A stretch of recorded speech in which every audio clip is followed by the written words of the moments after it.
बिस्मिल्लाहिर्रहमानिर्रहीम। जिस तरह से आज 3 MPO के तहत 80+ शख्स शाह महमूद कुरैशी को धक्के मारकर अरेस्ट किया गया, तारीख़ में इसकी मिसाल नहीं मिलती।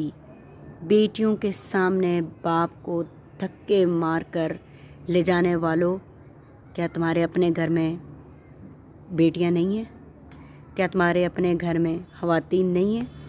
क्या ये अमल है आपका? क्या इसलिए आपको ये पाकिस्तानी टैक्स पे करते हैं, आपकी पेस देते हैं, इसलिए कि आप सियासी इंतकाम के लिए हमारे बुज़ुर्गों के साथ ऐसे करें?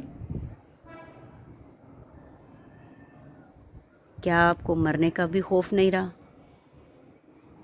मेरे पाकिस्तानियों, याद रखो, अगर इस निज़ाम को बदलना है तो तुम्हें निकलना होगा।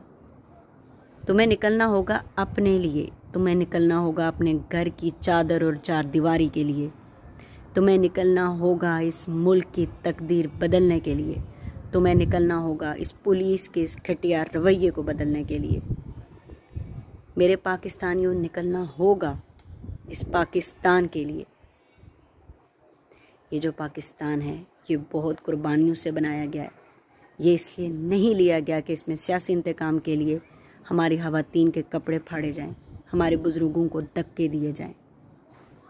और इस स्टेट का क्या ही कहना, जो 3 इमरान खान 70+, परवेज़ इलाही 80+, शाह महमूद कुरैशी 80+, इन 3 से डर कर ये स्टेट जो कर रही है वो सबको दिखाई दे रहा है। निकलना होगा इस जुल्म के जवाब के लिए, निकलना होगा पाकिस्तान के लिए। निकलिए आज। अगर मेहरबानों के सामने उसके बाप को धक्के दिए गए तो निकलो कि कल तुम्हारे सामने तुम्हारे बाप को धक्के ना दिए जाएं।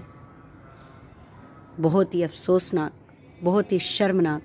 और मैं एक बात आपको बताऊं, क्या हम पाकिस्तानी सिर्फ मजम्मत करने के लिए रह गए हैं इस मुल्क के अंदर? हमारा कोई और कानून, कोई हक नहीं है इस मुल्क के अंदर? क्या हमारे हुकूक हैं ही नहीं? ऐसा रवैया तो कुलभूषण यादव के साथ इन्होंने नहीं किया। ऐसा रवैया तो इन्होंने किसी दहशतगर्द के साथ नहीं किया जो ये रवैया पाकिस्तान तहरीके इंसाफ के कारकुनों के साथ कर रहे हैं। शर्म करो, हया करो, डूब मरो।